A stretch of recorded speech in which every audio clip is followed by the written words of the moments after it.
یہ پٹھان کون ہیں؟ یہ کس کی اولاد ہیں؟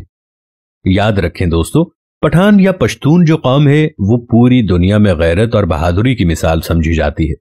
تاریخ گواہ ہے کہ نہ تو یہ کسی بادشاہ سے ڈرے ہیں اور نہ ہی کبھی کسی ظالم حکمران کا خوف طاری ہوا ہے ان پر۔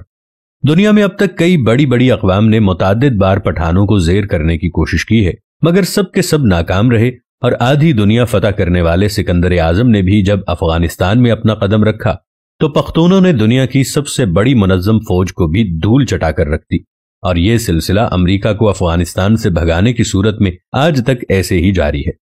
آخر یہ پٹھان ہیں کون اور یہ کس نسل سے تعلق رکھتے ہیں، اور رسول اللہ صلی اللہ علیہ وآلہ وسلم نے ان لوگوں کے لیے کیا دعا فرمائی تھی؟ آج کی اس ویڈیو میں ہم آپ کے ساتھ دنیا کی اس بہادر قوم کے بارے میں ڈسکس کریں گے جسے دنیا پٹھان اور افغان کہتی ہے۔ دوستو، افغان اس لیے کہتے ہیں کہ افغان حضرت سلیمان علیہ السلام کے ایک بیٹے کا نام تھا، اور ان کو جنات کی زبان کافی پسند تھی، لہٰذا انہوں نے اپنے والد سلیمان علیہ السلام سے کہا کہ آپ جنات کو آرڈر پاس کریں کہ مجھے اپنی زبان سکھائیں۔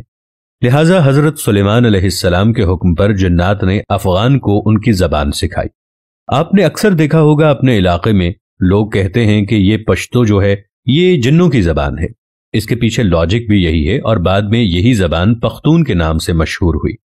پٹھانوں کی اصلیت اور قومیت کے بارے میں جو روایات ہیں وہ یہ ہیں کہ پٹھان حضرت ابراہیم علیہ السلام کی اولاد میں سے ہیں اور حضرت اسحاق علیہ السلام کی اولاد ہیں، یعنی یہ لوگ اپنی قومیت کے اعتبار سے بنی اسرائیل ہیں۔ دراصل حضرت یعقوب علیہ السلام کا لقب اسرائیل تھا، اس لیے ان کی اولاد کو بنی اسرائیل کہا جاتا ہے۔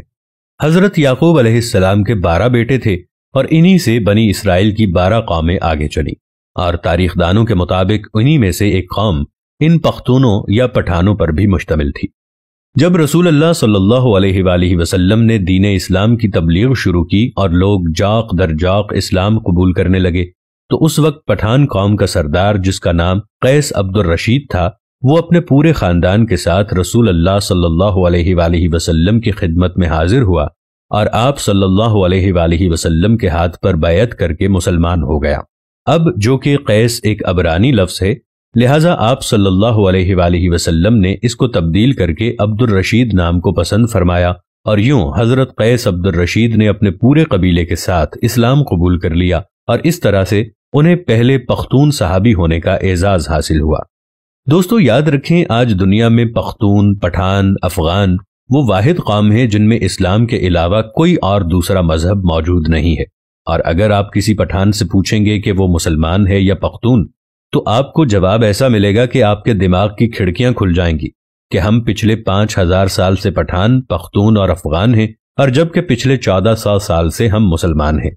اب سوال یہ پیدا ہوتا ہے کہ افغان قوم کو پٹھان کیوں کہا جاتا ہے؟ تو اس کے پیچھے واقعہ کچھ یوں ہے کہ جب کافروں نے مکہ مکرمہ پر قبضہ کر لیا تو رسول اللہ صلی اللہ علیہ وآلہ وسلم نے حضرت خالد بن ولید رضی اللہ تعالی عنہ کو آرڈر پاس کیا کہ جاؤ اور اپنے افغان بھائیوں کو جہاد پر بلا لاؤ۔ لہٰذا حضرت خالد بن ولید رضی اللہ تعالی عنہ کہاں گئے؟ حضرت خالد بن ولید رضی اللہ تعالی عنہ افغانستان کی طرف روانہ ہوئے، اور افغانی سردار قیس عبد الرشید کو رسول اللہ صلی اللہ علیہ وآلہ وسلم کا پیغام ارسال کیا، اور پھر جلد ہی قیس عبد الرشید کی قیادت میں افغانستان سے پختونوں کا ایک بہت بڑا لشکر مکہ کی طرف روانہ ہو گیا۔ شام کو حضرت خالد بن ولید رضی اللہ تعالی عنہ نے رسول اللہ صلی اللہ علیہ وآلہ وسلم کو یہ خوشخبری سنائی کہ افغانیوں نے آتے ہی مشرکین کا قتل عام شروع کر دیا ہے، اور تمام کافروں کا صفایا کر کے اب افغانی مکہ مکرمہ پر قابض ہو چکے ہیں۔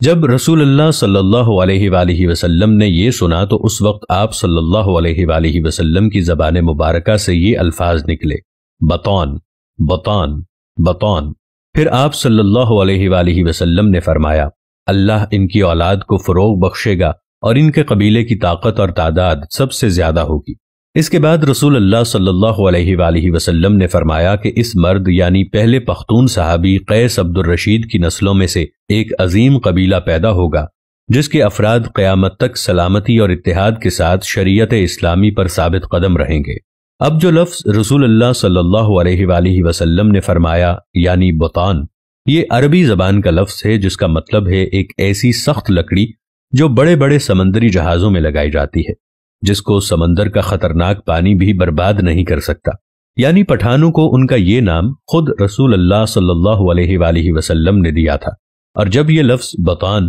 بر صغیر میں پہنچا تو بطان سے پٹھان ہو گیا۔ آج اس قوم کو فارسی زبان میں پشتون اور ان کی مقامی زبان میں پختون اور اردو زبان میں پٹھان کہہ کر پکارا جاتا ہے۔ یہ قوم پوری دنیا کے مختلف علاقوں میں پھیلی ہوئی ایک غیرت مند قوم شمار کی جاتی ہے، جس میں افغانستان، پاکستان اور بھارت اول نمبر پر آتے ہیں۔